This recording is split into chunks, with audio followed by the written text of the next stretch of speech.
नहीं आता।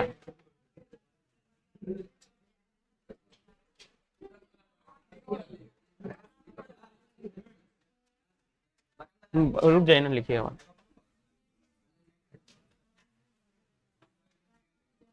इसी से सिलेक्ट होगा। अच्छा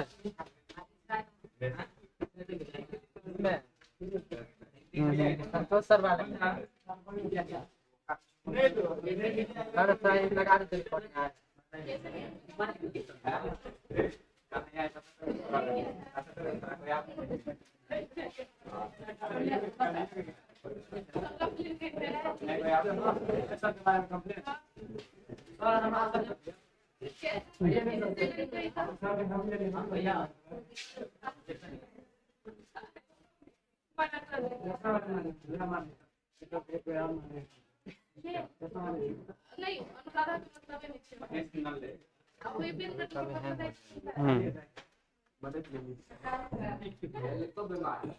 हैंग हो गया। दीदी हमारा दूर भेज देना, हमारा बेटा हम लोग भेज देना।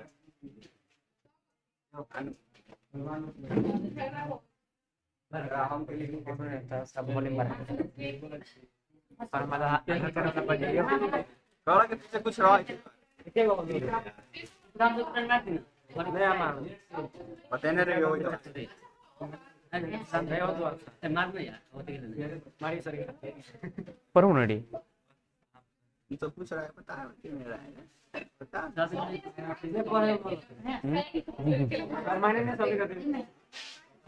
नहीं, कंप्लेन का नहीं कह रहे हैं, क्या पॉइंट छूट गया, पॉइंट तो मुझे छूटा ही नहीं। जो तो बोले देखिए सब इतना ही तो हुआ है, उसमें लाइन क्या छूटेगा। फिर वो बोले देखिए जो आप फिर से आप हायर पढ़ेंगे, फिर लाइन छूट गया। नहीं खत्म कर दिया आप बुझा नहीं रहे। अब इस चैप्टर का बात कर रहे हैं यार, तो फिर इसमें तो कुछ नहीं छूटा है। यहाँ के दुश्मन है दुश्मन का बात नहीं है भाई। और विश्वास हम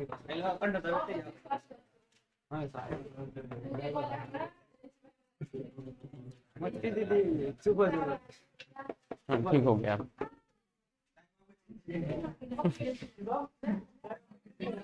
ठीक ठीक स्टार्ट कर दीजिए।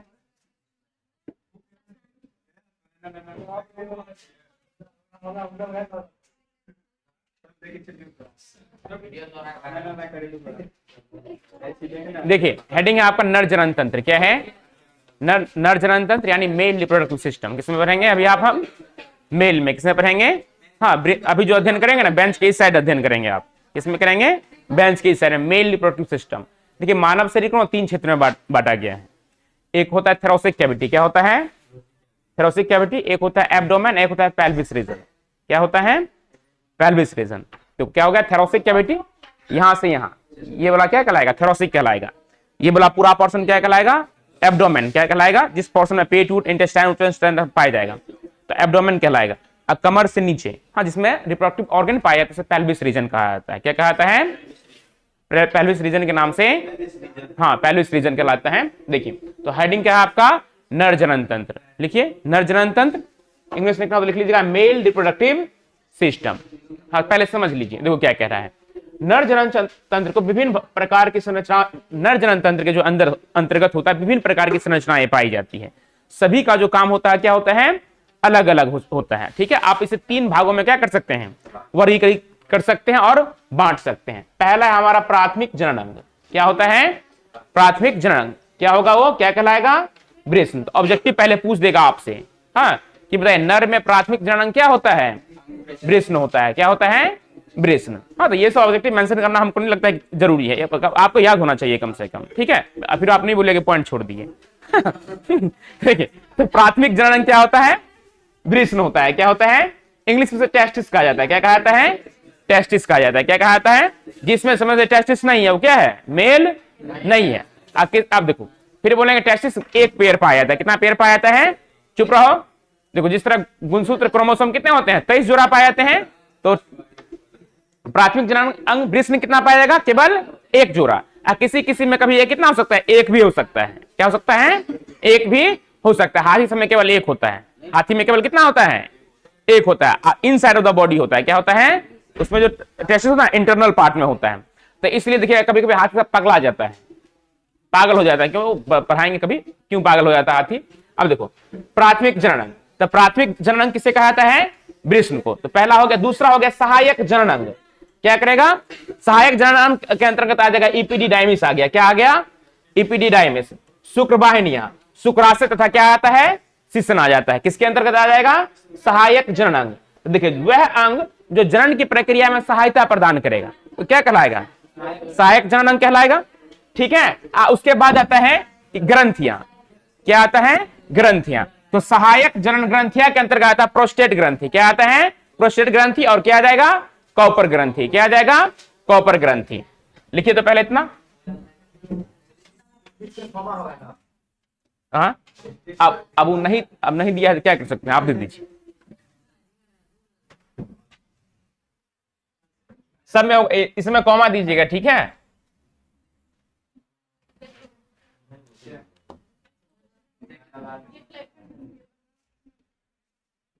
हो गया, लिखिए।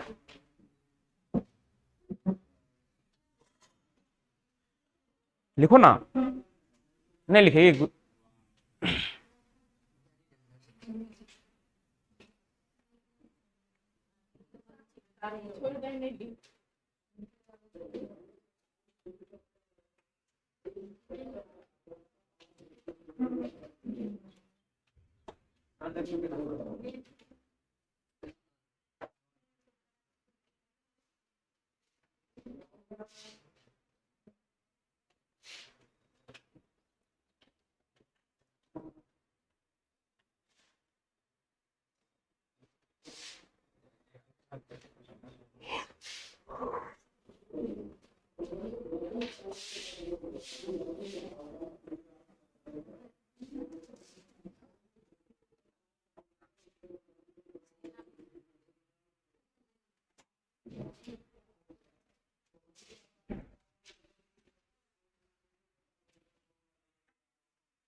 शिशन ऐसे नहीं होता, ऐसे भी लिख लेना, ठीक है।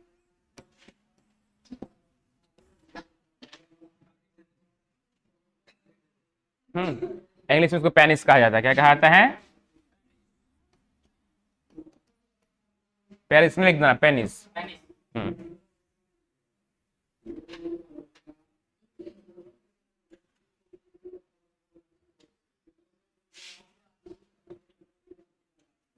देखो मानव जनन तंत्र के जो मेन चीज होती है, कितने भागों में डिवाइड कर दिया गया है, 3। इसे कहते हैं प्राइमरी सेक्स ऑर्गन। क्या कहा जाता है, प्राइमरी सेक्स ऑर्गन। हिंदी हो गया प्राथमिक जनन अंग। वृषण हो गया, मेल में क्या हो गया, टेस्टिस। और फीमेल में क्या हो जाएगा, ओवम। क्या हो जाएगा, ओवम। जिस मेल में टेस्टिस नहीं होगा उसमें शुक्राणु नहीं बनेगा, उसमें मेल के कैरेक्टर नहीं आएंगे। हाँ, जिस फीमेल में ओवम नहीं बनेगा, क्या बनेगा, तो वो क्या होगी, वो स्त्री क्या होगी, बांझ होगी। क्या होगी, वो नए संतति को जन्म नहीं दे सकती है। ठीक है। सहायक जनन अंग, तो वह अंग क्या कहेंगे, वह अंग जो जनन की प्रक्रिया में क्या करता है, सहायता प्रदान करता है, उसे हम क्या कहते हैं, सहायक जनन अंग कहते हैं। जिसके अंतर्गत आ जाएगा आपका एपिडिडाइमिस, शुक्रवाहिनियां, शुक्राशय तथा क्या आता है, शिशन या पेनिस। फिर आता है सहायक ग्रंथियां। क्या आती हैं, जिसमें आता है प्रोस्टेट ग्रंथि और कॉपर ग्रंथि। हाँ, फिर आप डिटेल्स में से पढ़ेंगे। पहले हम क्या पढ़ेंगे, प्राथमिक जनन क्या पढ़ेंगे, वृषण पढ़ेंगे। क्या पढ़ेंगे,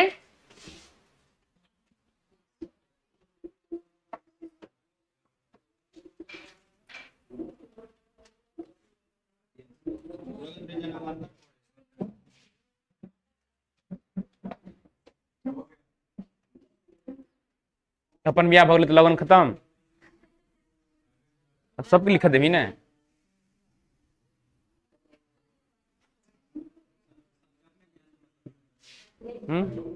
ये मोदी के राज है ना, सबके साथ सबके विकास। हाँ चलो चलो पढ़ो, चुप रहो, कमेंट करने में एकदम आगे है, पीएचडी कर रखा है।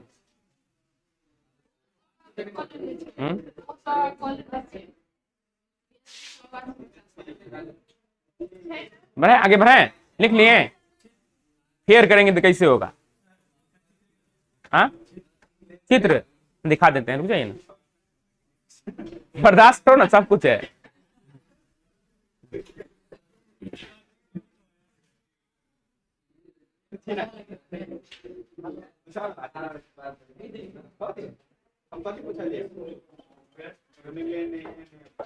आगे बढ़े,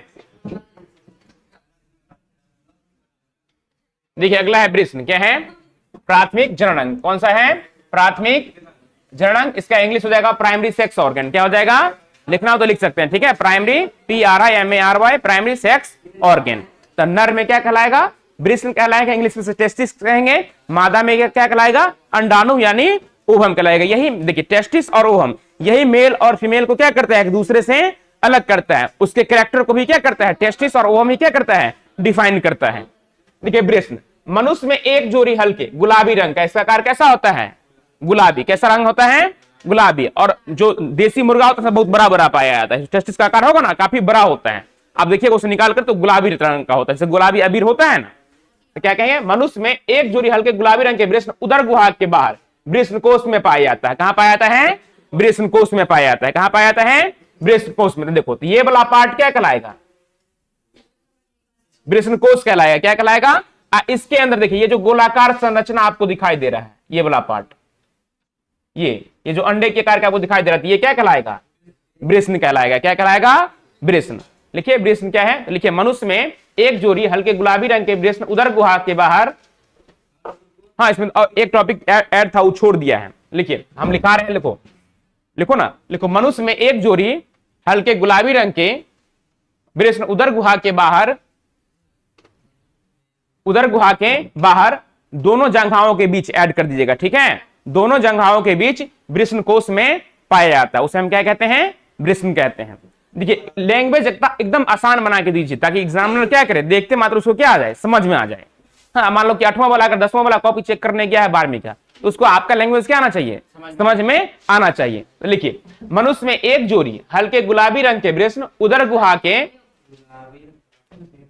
लिखो ना, लिखो मनुष्य में एक जोड़ी हल्के गुलाबी रंग के वृषण उदर गुहा के बाहर दोनों जंघाओं के बीच, कहां? दोनों जंघाओं के बीच वृषण कोष में पाया जाता है।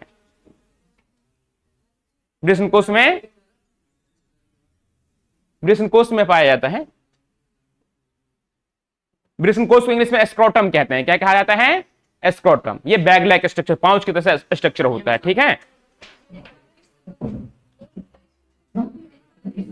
लिखिए ना, मनुष्य में एक जोड़ी हल्के गुलाबी रंग का वृषण उदर गुहा के बाहर दोनों जंघाओं के बीच वृषण कोष में पाया जाता है। ये किसमें पाया जाएगा? उदर गुहा के नीचे। देखो ये वाला क्या हो गया? लंबोदर पढ़े होंगे आप लोग, क्या पढ़े होंगे? जिसका लंबा पेट हो। हाँ, तो ये हो गया, देखिए ये कहलाएगा बक्ष गुहा। क्या कहलाएगा? बक्ष गुहा। ये क्या कहलाया? एब्डोमेन। क्या कहलाया? एब्डोमेन। ये क्या कहलाएगा? पेल्विस। इसे श्रोणी रीजन कहा जाता है, श्रोणी क्षेत्र कहा जाता है हिंदी में। क्या कहते हैं? हाँ, तो देखिए जब डॉक्टर हम आप यूज करते हैं तो क्या कहते हैं? पेट दर्द हो रहा है, क्या कहते हैं? हाँ, और डॉक्टर जो लैंग्वेज यूज करेगा तो क्या कहे? एब्डोमेन पेन हो रहा है। क्या हो रहा है? Abdomen pain.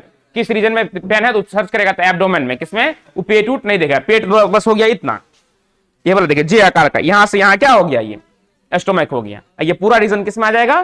फेफड़ा से नीचे। देखिए कभी कभी कोई व्यक्ति क्या होता है, गिरा छत से, या प्रेग्नेंट लेडी सब गिरेगी, हाँ गिरा माने सीढ़ी से नीचे गिर गई, या कहीं से गिर जाती है, तुरंत डेथ कर जाती है। उसको कहीं कोई ब्लडिंग कुछ नहीं हुआ, कहीं चोट भी नहीं आया, अब फिर भी क्या कर गया वो? डेथ कर। उसका डायफ्राम फट जाता है। डायफ्राम जो होता है ना, जब वो प्रेग्नेंट होती है, डायफ्राम उसको सांस लेने में क्या करता है? बहुत ज्यादा सहायता प्रदान। देखिए कभी बाइक से एक्सीडेंट हुआ, इसके बल गिरा, तो कहीं चोट नहीं, कहीं फूट फाट नहीं हुआ, फिर भी क्या कर गया वो? डेथ कर। उसका मतलब क्या? उसका डायफ्राम क्या हो गया? डैमेज हो गया। देखो तो वृषण क्या होता है, तो क्या कहेंगे, मनुष्य में एक जोड़ी हल्के गुलाबी रंग के वृषण उदर गुहा के बाहर दोनों जंघाओं के बीच कहां पाया जाता है, वृषण कोष में। देखिए तो एक जांग ये हो गया, ये पांव हो गया एक, अब बीचों बीच से क्या कर दिया, काट दिया गया। क्या कर दिया गया, तो एक पांव इधर हो गया, एक पांव इधर, तो दोनों जंघाओं के बीच किसमें पाया जाएगा, वृषण कोष में पाया जाता है। उसे हम क्या कहते हैं, वृषण कहते हैं। क्या कहते हैं, वृषण। कोई दिक्कत है इतना में, फिगर फिर डिटेल से पढ़ेंगे, बस अभी आप वृषण पढ़े हैं, ठीक है। ये बोला, अब देखिए अगला है वृषण कोष, पहले समझ लो क्या है वृषण कोष। इसे इंग्लिश में क्या होता है, स्क्रोटम। क्या कहा जाता है, हाँ लोकल भाषा में आप लोग बुद्धियारस खुद ही समझ जाएंगे, ठीक है। देखिए उदर गुहा के नीचे क्या कहेंगे, उदर गुहा के नीचे दोनों जंघाओं के बीच थैलीनुमा संरचना होता है, जिसके अंदर क्या पाया जाता है, वृषण पाया जाता है। क्या पाया जाता है, वृषण पाया जाता है। उसे हम क्या कहते हैं, क्या कहते हैं, वृषण कोष। तो क्या कहेंगे, देखो उदर गुहा के नीचे, तो उदर गुहा क्या हो गया, ये हो गया उदर गुहा के नीचे हो गया ना, कमर से नीचे क्या कहलाता है, सुरनी क्षेत्र या उदर गुहा का ऊपर वाला पार्ट, उदर गुहा के नीचे, हाँ दोनों जगह। तो ये क्या हो गया, जांग हो गया, ये वाला पोर्शन, और ये बीच थैलीनुमा संरचना होता है, जिसके अंदर क्या पाया जाता है, वृषण पाया जाता है। उसे हम क्या कहते हैं, वृषण कोष या स्क्रोटम के नाम से जाना जाता है। देखिए ये वाला पोर्शन, इस टाइप का जो संरचना रहता है,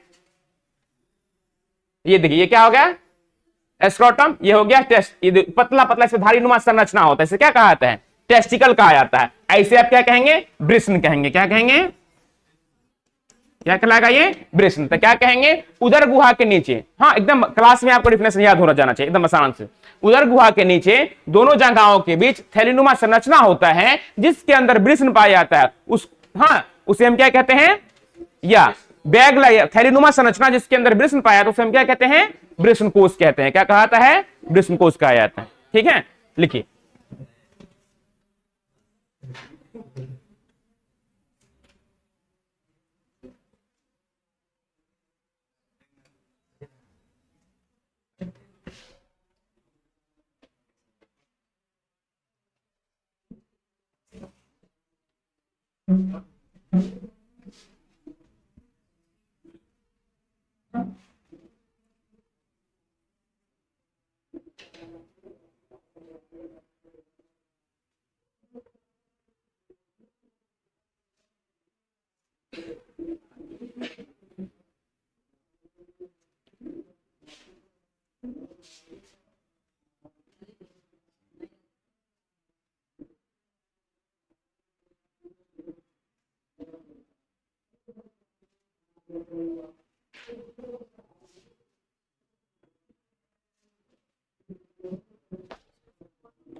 ठीक है ना, समझ में आ रहा है, समझ में आ रहा है।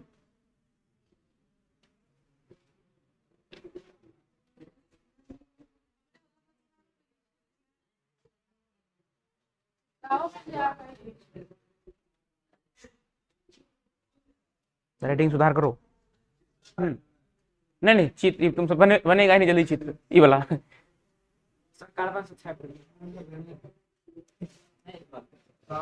थेथोलॉजी में पीएचडी करने छी ना।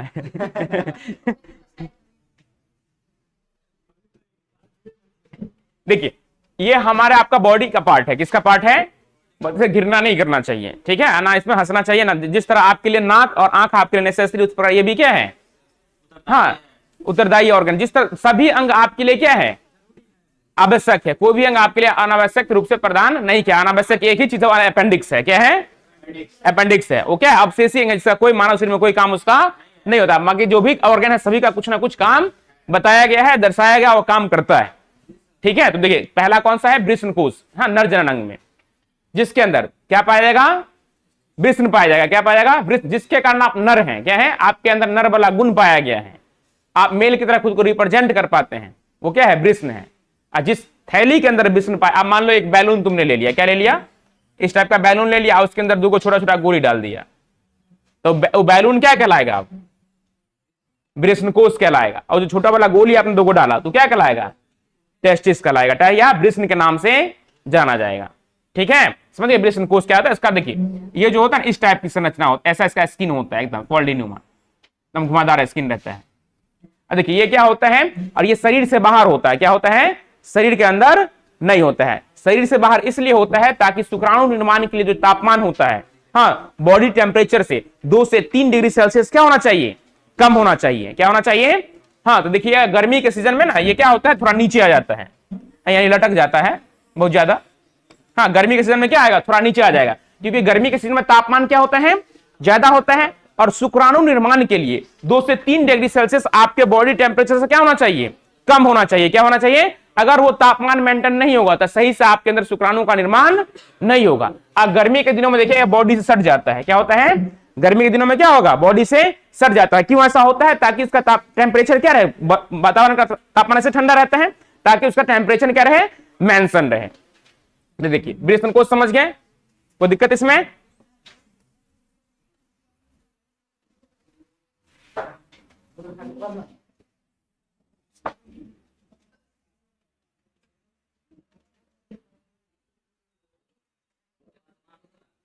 अब देखिए वृष्णकोश का तापमान शरीर के तापमान से 2 से 2.5 डिग्री क्या होता है, कम होता है। आप फिर कुछ आपके मन में क्वेश्चन, आपने बता तो दिया कि क्यों कम होता है, फिर आपने क्वेश्चन कर दिया क्यों कम होता है। हाँ, तो इसी में इसका आंसर है। देखिए शुक्राणु निर्माण के लिए तापमान क्या होता है, उत्तरदायी। अगर ये तापमान मेंशन नहीं रहेगा, हाँ, सही से नहीं रहेगा, तो आप में सही से शुक्राणु का निर्माण नहीं होगा। तो क्या कहेंगे, आपसे पूछ दिया कि ऐसे अंग का नाम बताइए, हाँ, घुमा दिया क्वेश्चन, जो आपके शरीर से, मतलब आपका शरीर का तापमान अगर 36 डिग्री सेल्सियस है, उससे 2 से 3 डिग्री सेल्सियस क्या होगा, कम होगा।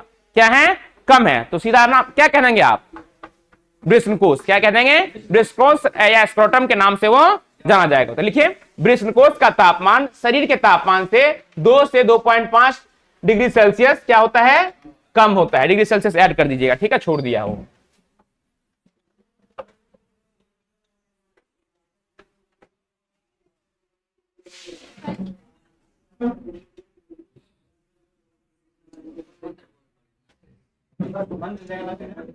थोड़ा रिकॉर्डिंग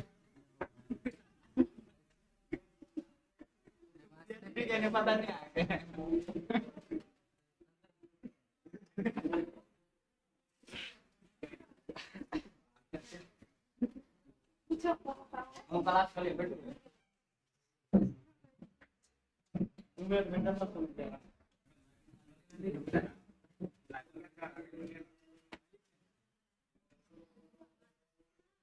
अब देखो अगला है वृष्ण की संरचना। क्या है,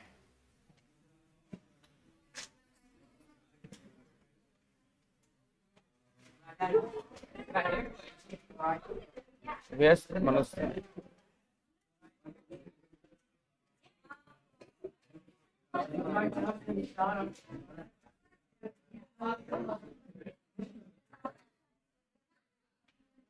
ये लिखिए वृष्ण की संरचना,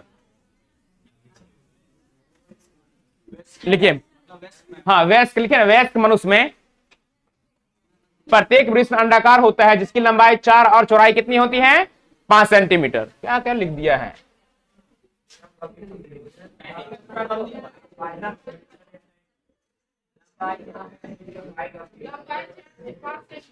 लंबाई कितना है, 4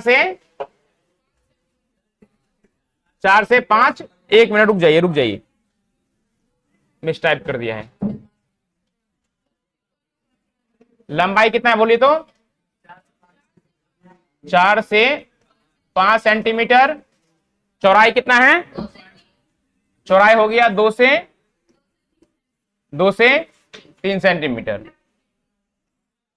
लिखिए, हम लिखा रहे हैं, लिखिए वृष्ण की संरचना लिखे डाल दीजिए। लिखिए वृष्ण की संरचना, लिखिए वयस्क मनुष्य में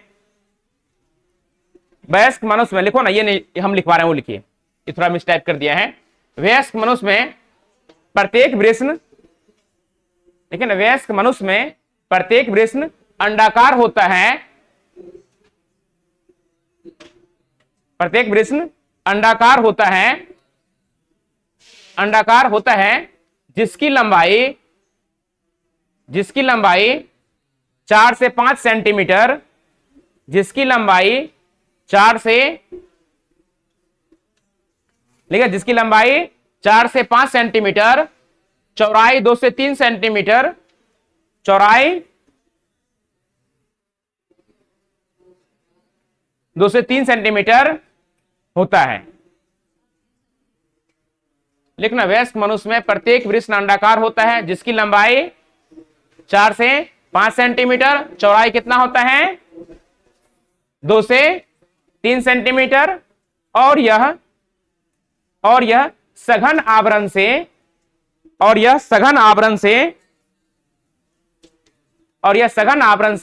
ढका होता है, और यह सघन आवरण से ढका होता है।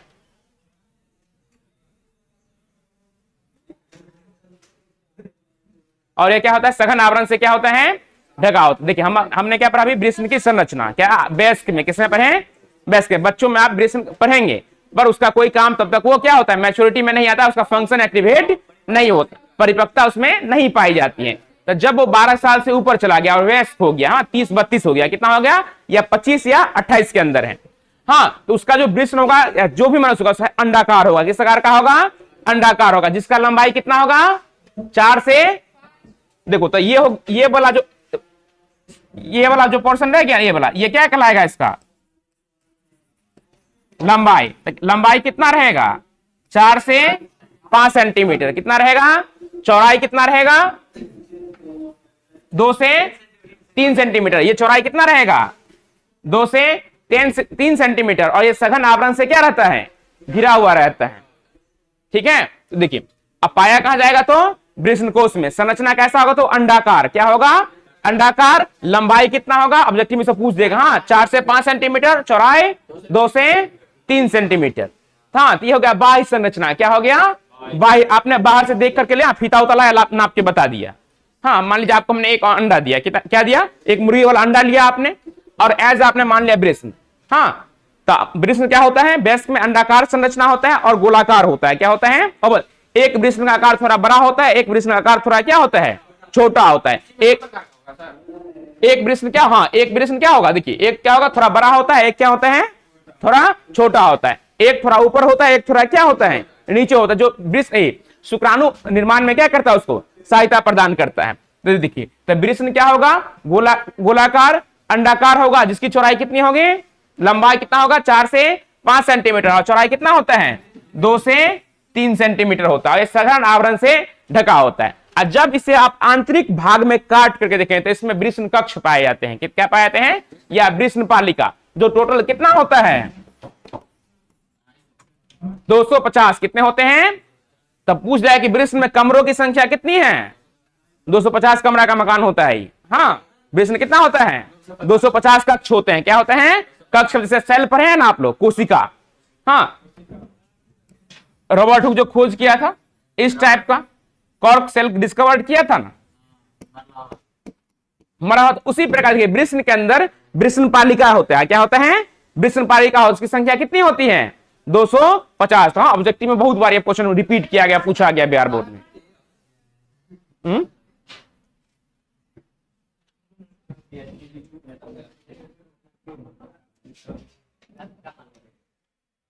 देखिए अभी आपने क्या पढ़ा, नर जनन तंत्र। क्या पढ़ा, नर जनन तंत्र। तो नर जनन तंत्र में विभिन्न विभिन्न प्रकार की संरचनाएं पाई जाती है। सभी का काम क्या होता है, फंक्शन क्या होता है, अलग अलग होता है, जिन्हें हम 3 भागों में क्या कर सकते हैं, माने स्टडी पढ़ाई की दृष्टि से क्या कर सकते हैं, बांट सकते हैं अपनी सुविधा अनुसार, किताब की सुविधा अनुसार नहीं।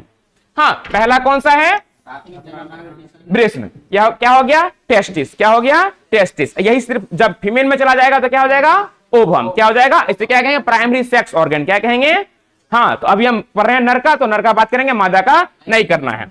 सहायक जननांग, इपिडिडाइमिस, शुक्रवाहिका, शुक्राशय तथा क्या जाएगा, शेषन यानी पेनिस। सहायक ग्रंथियां तो प्रोस्टेट ग्रंथि और कॉपर ग्रंथि। ठीक है, कौन सी ग्रंथि, कॉपर ग्रंथि, वो लिख दिया है। अब वृषण देखिए, मनुष्य में एक जोड़ी वृषण हल्के गुलाबी रंग का, पूछ जाए कि मनुष्य जो वृषण जो होता है उसका रंग कैसा होता है, गुलाबी रंग का। कैसा रंग का होता है, गुलाबी रंग का। हाँ, वृषण उदर गुहा से बाहर वृषण कोश में पाया जाता है। किसमें पाया जाता है, वृषण कोश में। फिर बोलेंगे वृषण कोश क्या होता है, क्या होता है वृषण कोश, बताइए। ये एक थैलीनुमा संरचना है जिसके अंदर क्या पाया जाता है, वृषण पाया जाता है। उसे हम क्या कहते हैं, वृषण कोश कहते हैं। क्या कहते हैं, वृषण कोश कहा जाता है।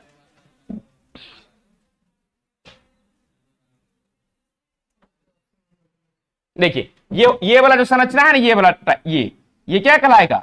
वृषण कोश कहलाएगा। ये जो अंग है इस तरीके से बाहर पाया जाता है। क्या पाया जाता है? बाहर। किस गुहा में पाया जाता है? उधर गुहा से नीचे। किस क्षेत्र में? पेल्विस रीजन यानी श्रोणी क्षेत्र में। किस क्षेत्र में पाया जाता है? श्रोणी क्षेत्र में। ठीक है। शुक्रवाही का सहायक, जो उसका सहायक ऑर्गन उसमें आ जाता है। प्राथमिक अंग जो होगा ना वो टेस्टिस होगा। ठीक है। प्राथमिक जनन किसे कहा जाता है? टेस्टिस को ही कहा जाता है। और मेल में किसे कहा जाएगा? वो हमको सहायक नलिका हो गया। क्या हो गया? वो सहायक नलिका हो गया। हाँ, जब उस नलिका को काट करके बांध दिया जाएगा तो जनन में क्या करेगा? अवरोध उत्पन्न करेगा। क्या करेगा? सब कुछ सही रहेगा पर जनन प्रक्रिया में क्या कर देगा? वो अवरोध उत्पन्न करेगा। हाँ, जैसे आप आदमी ऑपरेशन करवा लेता है, ट्यूबिकोटॉमी और भास्कोटॉमी। तो हम आप में क्या पाया था? भास डिफरेंशिया पाया जाता है। इसमें क्या है? फिलोपियन ट्यूब पाया जाता है। तो फिलोपियन ट्यूब को जब काट करके बांध दिया गया, काट करके क्या कर दिया? बांध दिया। कोनो डॉक्टर बदमाश होता है, नहीं काटता वो, चलो रस्सी से बांध दिया अपना। क्या कर दिया? खोला। हाँ, जल्दी में था तो क्या किया? चीरा नहीं लगाया। क्या किया? नस को काटा नहीं। जो टाका वाला धागा होता उसे क्या कर दिया? बांध दिया। कुछ दिन बाद 2-4 साल बाद धागा क्या हो गया? खुल गया। ऑपरेशन के बाद अध्यापता हो गया है कि नहीं? तो आदमी कंफ्यूज होता है कैसे कैसे हो गया, है कि नहीं? ऑपरेशन के बाद भी क्या हो गया? हाँ, न्यूबॉर्न में भी आ गया था। क्यों आ गया? उसने ऑपरेशन करवाया पर डॉक्टर ने क्या किया? उसको काट करके नहीं बांधा। बांधने के बदले क्या किया? ऊपर से ही धागे से बांध दिया। तो जब तक धागा बांधा रहा तब तक क्या रहा? जनन की प्रक्रिया क्या रही? जिस धागा गल गया या किसी कारणवश क्या हो गया? वो खुल गया, टाका टूट गया वहां का, तो क्या होगा? फिर से जनन की प्रक्रिया क्या आती है? और जब काट करके बांध दिया तो फिर दोबारा कभी वो क्या कर सकता है? नहीं होगा। हाँ, पुरुष नसबंदी अगर तुम लोग करवाएगा तो 3,000 रुपया देगा सरकार। कितना देगा? 3,000 रुपया। आज जो ले जाएगा तुमको करवाने के लिए कितना रुपया देता? 600 रुपया, है कि नहीं? तो कौन 200 पाएगा कमी तो ले जाए करवा देना। हाँ, आधा घंटा में ठीक हो जाए। माने देखो 2 मिनट में तो 2 लगेगा और कोई किसी प्रकार का कोई दर्द नहीं होगा। 2 मिनट लगेगा, कोई दिक्कत नहीं है। यही मेल में जब फीमेल में होता है उसमें टाका लगाना पड़ता है, काटना पड़ता है। उसमें 7 से 8 दिन का बॉडी रेस्ट चला जाता है। तो मेल से बहुत चालाक होता है। जो पुरुष होता है ना, क्या होता है? तो जब भी ऑपरेशन करवाएगा तो कन्या करवाएगा, अपना नहीं करवाएगा।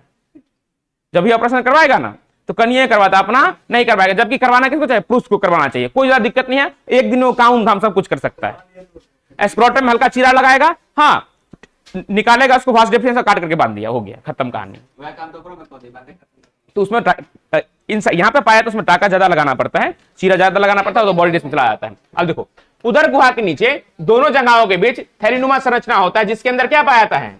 वृषण पाया जाता है। उसे हम क्या कहते हैं? वृषण कोश कहते हैं। क्या कहते हैं? वृषण कोश का तापमान अरे आपके शरीर के तापमान से 2 से 2.5 या 3 डिग्री सेल्सियस क्या होता है? कम होता है। जो शुक्राणु निर्माण के लिए क्वेश्चन पूछ जाएगा, 2 नंबर है क्वेश्चन पूछता है बिहार बोर्ड। देखिए क्वेश्चन बैंक में ये बताइए, शुक्राणु वृषण का जो तापमान होता है वो मानव शरीर के तापमान से 2 से 2.5 डिग्री सेल्सियस कम क्यों होता है? तो आप जवाब देंगे, लिखिएगा कि ये जो तापमान होता है ये कम इसलिए होता है जो कि शुक्राणु निर्माण के लिए क्या होता है? उत्तरदायी होता है। अगर ये तापमान मानव शरीर मेंटेन करके, स्क्रोटम मेंटेन करके नहीं रखेगा तो उसमें शुक्राणु का निर्माण होगा पर बहुत कम होगा और पतला ऑयली की तरह हो जाएगा। देखिए जब भी आपके अंदर से शुक्राणु निकलेगा तो क्या होता है? एकदम जेली की तरह होता है। क्या होता है? जेली की तरह होता है। क्यों होता है? ताकि वृषण का तापमान क्या है? कम है। और जहां पे तापमान कम रहेगा वो पानी क्या, अगर मान लीजिए आपने तुरंत बर्फ डाला पानी में, पानी डाला फ्रिज में, 10 मिनट बाद आपने निकाल लिया, तो देखिए पूर्णतः बर्फ नहीं बना रहता है। पूर्णतः क्या रहेगा? बर्फ रहेगा पर कम मात्रा में रहता है, तो पानी की मात्रा वो मोटा हो जाता है। उसी प्रकार देखिए जो वीर्य होता है, सीमेन होता है, उस तापमान कम होने के कारण गाढ़ा तरलीय अवस्था यानी जेली लाइक सब्सटेंस में पाया जाता है। इसी के लिए यह तापमान क्या होता है? शुक्राणु निर्माण के लिए उत्तरदायी होता है। देखिए वृषण कोश का तापमान शरीर के तापमान से 2 से 2.5 डिग्री सेल्सियस क्या होता है? कम होता है, जो शुक्राणु निर्माण के लिए क्या होता है? उत्तरदायी होता है। ठीक है। फिर आपने पढ़ा था वयस्क मनुष्य में प्रत्येक वृषण क्या होता है? अंडाकार होता है, जिसकी लंबाई 4 से 5 सेंटीमीटर, चौड़ाई 2 से 3 सेंटीमीटर होता है और ये सघन आवरण से क्या होता है? घिरा हुआ होता है। कोई दिक्कत? कल के क्लास में पूरा याद करके लाएंगे शुरू से लेकर के यहां तक में। ठीक है।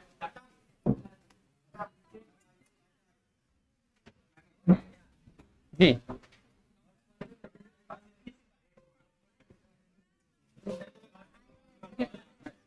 नाम सेव कर